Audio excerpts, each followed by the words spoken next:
स्वागत है आपका हमारे YouTube चैनल मेडिसिन डिटेल पर। आज हम बात करने वाले हैं एक बहुत ही महत्वपूर्ण विटामिन सप्लीमेंट के बारे में, थायमीन टैबलेट, जिसे हम विटामिन B1 के नाम से भी जानते हैं।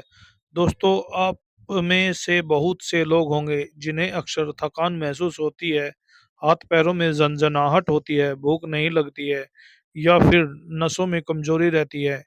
इन सब समस्याओं के पीछे विटामिन B1 की कमी हो सकती है।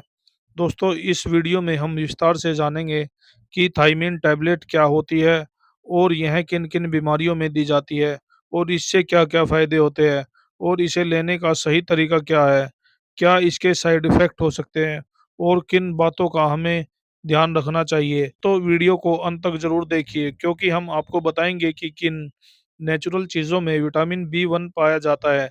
तो चलिए शुरू करते हैं इस हेल्थी सफ़र को। दोस्तों, थायमीन, जिसे हम विटामिन B1 के नाम से जानते हैं, यह एक पानी में घुलनशील विटामिन है जो हमारे शरीर के मेटाबॉलिज्म और नर्वस सिस्टम को सुचारू रूप से चलाने में मदद करता है। दोस्तों, यह विटामिन बी कॉम्प्लेक्स फैमिली का एक हिस्सा है। दोस्तों, यह खाने से मिलने वाले कार्बोहाइड्रेट को ऊर्जा में बदलता है। यह दिमाग और तंत्रिका तंत्र की कार्य प्रणाली को सही बनाए रखता है। दोस्तों, यह मांसपेशियों और हृदय की मजबूती के लिए भी आवश्यक है। दोस्तों, इसकी कमी से होने वाले लक्षण जैसे थकान, कमजोरी, मानसिक भ्रम, चिड़चिड़ापन, कमजोरी, मांसपेशियों में ऐंठन, हाथ पैरों में झंझनाहट या सुनपन। दोस्तों, थायमीन टैबलेट उन लोगों को दी जाती है जिनके शरीर में विटामिन B1 की कमी हो जाती है। यह कमी कई कारणों से हो सकती है, जैसे अत्यधिक शराब के सेवन से। शराब पीने वाले में थायमीन की कमी आम है, क्योंकि शराब शरीर में इसके अवशोषण को कम कर देती है। दूसरा होता है कुपोषण। जो लोग पर्याप्त मात्रा में पौष्टिक भोजन नहीं लेते, उनमें यह कमी पाई जाती है। दोस्तों, तीसरा, पेट की बीमारी या सर्जरी, जिसे क्रोहन डिजीज या गैस्ट्रिक बाईपास के बाद शरीर विटामिन को अच्छी तरह नहीं ले पाता। चौथा है प्रेगनेंसी और ब्रेस्ट फीडिंग में आवश्यकता बढ़ जाती है। दोस्तों, ये बीमारियां जिनमें इसका उपयोग होता है: बेरी शारीरिक और तंत्रिकीय विकार, वर्निक इंसेफेलोपैथी, मानसिक भ्रम, आंखों की कमजोरी, डायबिटिक न्यूरोपैथी, शुगर के कारण नसों की सूजन, फटीग और भूख की कमी। दोस्तों, यह शरीर में कैसे काम करती है? थायमीन शरीर में एक कोएंजाइम के रूप में कार्य करती है। थायमीन पायरोफॉस्फेट, यह शरीर की कोशिकाओं को ऊर्जा पैदा करने में मदद करता है। कार्बोहाइड्रेट मेटाबॉलिज्म में जरूरी होता है। नर्वस सिस्टम और ब्रेन के न्यूरोट्रांसमिशन में सहायक होता है। मसल टोन को सुधारता है।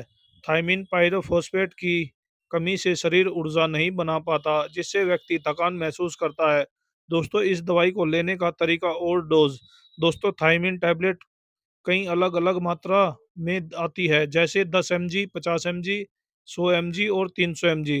दोस्तों, इसकी सामान्य डोज जो इसकी दी जाती है बड़ों के लिए 50 mg से 100 mg, दिन में 1 से 2 बार। डायबिटिक न्यूरोपैथी वाले मरीजों में 300 mg प्रतिदिन, डॉक्टर की सलाह के अनुसार। गर्भवती महिलाओं को 1.4 mg पर डे, यदि डॉक्टर सलाह दे तो तब देनी है। बच्चों के लिए डॉक्टर की सलाह से ही लें। दोस्तों, इसको लेने का तरीका: भोजन के बाद इसको लेना चाहिए, पूरा पानी के साथ निकले इसको। दोस्तों, चबाना नहीं है। दोस्तों, कभी भी ओवरडोज न ले, इससे उल्टी, लो बीपी जैसी समस्याएं हो सकती है। दोस्तों, अब बात करते हैं थायमीन टैबलेट के फायदे के बारे में। पहला, थकान में राहत। थायमीन ऊर्जा उत्पादन बढ़ाकर थकान को दूर करता है। दूसरा, भूख बढ़ाने में सहायक होता है। यह पाचन तंत्र को बेहतर बनाता है, जिससे भूख लगती है। तीसरा है नर्वस सिस्टम की मजबूती। डायबिटिक न्यूरोपैथी में यह नसों को सुरक्षा देता है। दोस्तों, चौथा है मांसपेशियों की ताकत में सुधार। मांसपेशियों में ऐंठन और कमजोरी से राहत देता है। पांचवा, दिल की कार्य क्षमता में सुधार। बेरी से पीड़ित मरीजों में दिल को फायदा मिलता है। छठा है दोस्तों मानसिक स्वास्थ्य, स्मृति शक्ति और एकाग्रता को बढ़ावा देता है। दोस्तों, इस दवाई से क्या साइड इफेक्ट हो सकते हैं?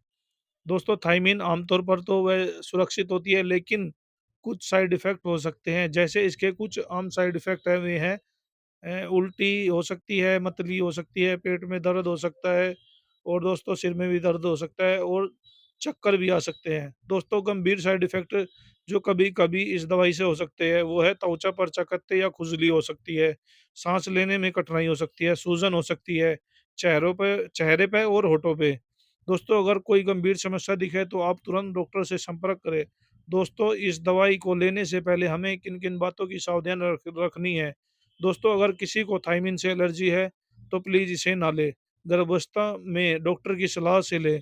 स्तनपान कराने वाली महिलाओं को कम डोज सुरक्षित मानी जाती है, लेकिन डॉक्टर से ज़रूर पूछें। गंभीर किडनी या लीवर रोग में सावधानी ज़रूरी है। दोस्तों, अगर आप कोई दवा ले रहे हैं, तो डॉक्टर को ज़रूर बताएँ। दोस्तों, थायमिन के कुछ नेचुरल स्रोत।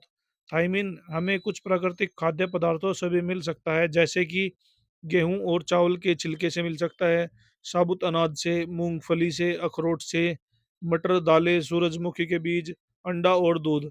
दोस्तों, इन फूड को नियमित खाने से शरीर को जरूरी मात्रा में विटामिन बी 1 मिल सकता है। दोस्तों, मार्केट में उपलब्ध brand Neurobion Forte multivitamin with B 1, Zyvit B 1, थायोसिड 100 mg, विटकोफोल बी 1, बिकोसिल विद बी कॉम्प्लेक्स। ये दवाएं मेडिकल स्टोर और ऑनलाइन आसानी से मिल जाती है। दोस्तों, थायमिन टैबलेट यानी विटामिन बी 1 एक आवश्यक विटामिन है जो शरीर के लिए बेहद ज़रूरी है। यह न सिर्फ थकान को दूर करता है, बल्कि नर्वस सिस्टम, दिल और दिमाग को भी मजबूती देता है। यदि आप डॉक्टर की सलाह से सही मात्रा में इसे लेते हैं, तो यह आपके स्वास्थ्य को बहुत ही ज़्यादा फ़ायदा दे सकता है। दोस्तों, अगर आपको यह जानकारी अच्छी लगी तो इस वीडियो को लाइक और शेयर करें। चैनल को सब्सक्राइब करना न भूलें, ताकि आपको आगे भी ऐसी हेल्दी वीडियो मिलती रहे। धन्यवाद। स्वस्थ रहे, खुश रहे।